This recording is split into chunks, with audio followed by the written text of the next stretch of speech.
பொதுவாக நம்ம வேலை பார்க்குற கம்பெனியில் நம்மளை கூப்பிட்டு ஒரு டாஸ்க்கு கொடுத்தா அது ரொம்பவே சீரியஸாக எடுத்துகிட்டு பண்ணுவோம்.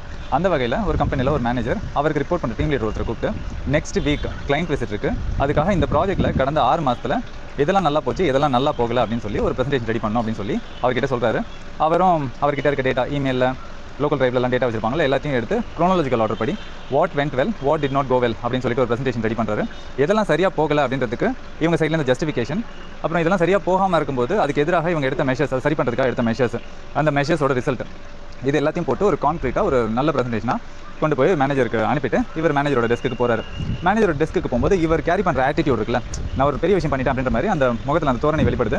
அதை மேனேஜர் நோட்டீஸ் பண்ணிவிட்டு இவன் இவ்வளோ திமிரா வந்து நம்ம கிட்ட நிற்கிறான், இவன் என்ன பண்ணியிருக்கான் பார்ப்போம் அப்படின்னு சொல்லிட்டு ப்ரெசன்டேஷன் ஓப்பன் பண்ணி பார்க்குறாரு. பார்த்தா அவர் எதிர்பார்த்ததை விட பெட்டராகவே இருந்தது. ஸோ அதை பார்த்துட்டு மேனேஜர் வந்து ரொம்ப நல்லா பண்ணியிருக்கேன், ஐ திங்க் கிளைண்ட்டுக்கு இதை தாண்டி ஒன்றும் பெருசாக கேள்விகள் இருக்காது அப்படின்ற மாதிரி ஒரு கம்ப்ளீட் ப்ரெசன்டேஷனாக இருக்குது அப்படின்னு சொல்லிட்டு அவருக்கு வாழ்த்து சொல்லிட்டு, இருந்தாலும் இந்த மேனேஜருக்கு அந்த ஆட்டிடியூட் வந்து பிடிக்கல. ஸோ இந்த ஈகோ நம்ம இன்னைக்கு உடச்சு அனுப்பணும் அப்படின்னு சொல்லிட்டு இவர் மனசில் ஒரு நிலைப்பாடு இருக்குது. அப்படி இருக்கும்போது சரி ஓகே ப்ரெசன்டேஷன் நல்லா இருக்குது, இதை யார் ப்ரெசென்ட் பண்ணுவா அப்படின்னு சொல்லி கேட்டது. அந்த டீம் லீடர் இவ்வளோ தூரம் பண்ணிட்டோம், இதை பண்ண மாட்டோமா அப்படின்ற மாதிரி, நான் தான் பண்ணுவேன் அப்படின்னு சொல்லிட்டு இன்னும் கொஞ்சம் திமிரா ஒரு பதில் சொல்கிறாரு.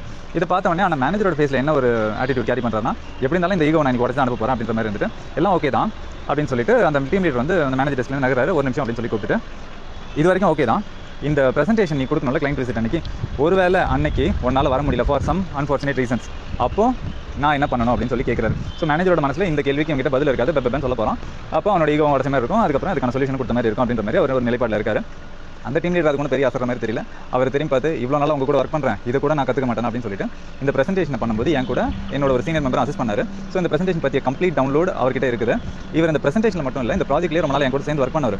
இன்கேஸ் நான் வராமல் போனால் அவர் அந்த ப்ரெசன்டேஷன் கொடுப்பாரு. இந்த அரேஞ்ச்மெண்ட்ஸ் நான் பண்ணிட்டேன் அப்படின்னு உடனே அந்த மேனேஜருக்கு ஒரு தோல்வி கலந்த சந்தோஷம். ஸோ இதோட இந்த சினாரியோ முடியுது. இந்த நான் வராமல் போனால் என்னோட சீனியர் டீம் மெம்பர் வருவார், வந்து அந்த ப்ரெசன்டேஷன் கம்ப்ளீட் பண்ணுவார் அப்படின்னு சொல்லிட்டு ஒரு அரேஞ்ச்மெண்ட் பண்ணியிருந்தார்ல, அந்த அரேஞ்ச்மெண்ட்டுக்கு பேர் தாங்க பேக்கப். ஸோ ஒரு கம்பெனி பொறுத்த வரைக்கும் இந்த பேக்கப் சம்மந்தமாக நிறைய நடவடிக்கைகள் எடுக்கப்படும். என்ன காரணம்னு பார்த்தீங்கன்னா, கம்பெனின்றது ஒரு இயக்கம். இந்த இயக்கத்தை வந்து எக்ஸ்டர்னல் ஃபேக்டர்ஸ் இல்லை இன்டர்னல் ஃபேக்டர்ஸ் வந்து எந்த விதத்திலும் டிஸ்டர்ப் பண்ணிடக்கூடாது அப்படின்றதுனால இந்த கம்பெனி இந்த பேக்கப் சம்மந்தமாக நிறைய நடவடிக்கைகள் எப்போ எடுத்துகிட்டு தான் இருப்பாங்க. இன்னொரு எக்ஸாம்பிள் சொல்லணும்னா, இப்போ சென்னையில் ஒரு கனமழை ப்ரெடிக்ட் பண்ணியிருக்காங்க அப்படின்னும் போது இவங்க என்ன பண்ணுவாங்கன்னா, வெளியூர்லேருந்து சென்னையில் வந்து வேலை பார்த்துட்டு இருப்பாங்க அந்த கம்பெனியில்.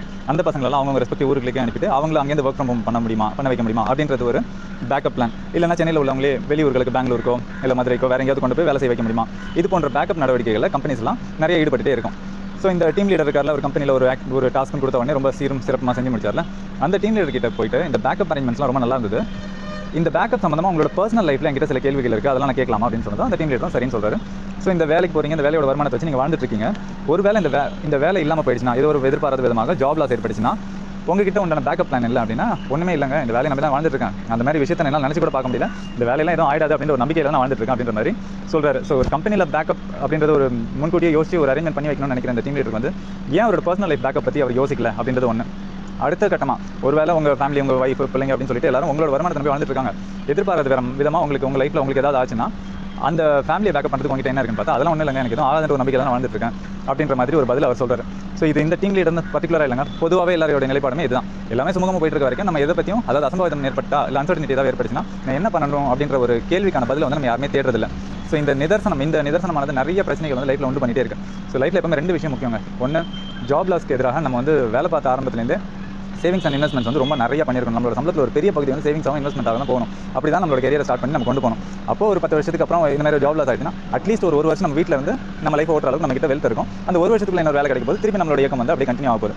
அதே மாதிரி 2வது இருக்க வேண்டியது டேர்ம் பிளான். என்னதான் நான் வந்து கல்யாண குடும்பத்தோட வாழ்ந்துட்டு இருக்கும்போது என்னோட சம்பளத்தை நம்பி தான் வைஃபும் பிள்ளைங்களும் வாழ்றாங்க அப்படின்னும் என்னுடைய ஒரு டிமைஸ் வந்து அவங்க ஃபேமிலி வந்து எந்த விதமாக அஃபெக்ட் பண்ணக்கூடாது. அதுக்காக ஒரு டேர்ம் பிளான் எடுக்கும்போது என்னோட ரிஸ்க்கை வந்து இந்த பக்கத்தில் எடுத்து நான் ஒரு கம்பெனி கிட்ட ட்ரான்ஸ்ஃபர் பண்ணிடுறேன். ஸோ இந்த 2 அரேஞ்ச்மெண்ட்ஸ், அதாவது இந்த 2 பேக்கப் அரேஞ்ச்மெண்ட்ஸும் இல்லைனா நம்மளோட லைஃபோட ஓவரால் ஜர்னி வந்து சரியாக போகல அப்படின்றதாங்க அர்த்தம். ஸோ உங்களுக்கு இது சம்பந்தமாக ஏதாவது கேள்விகளோ சந்தேகங்களோ இருந்ததுன்னா கண்டிப்பாக எங்களை தொடர்பு கொள்ளுங்கள். நன்றி, வணக்கம்.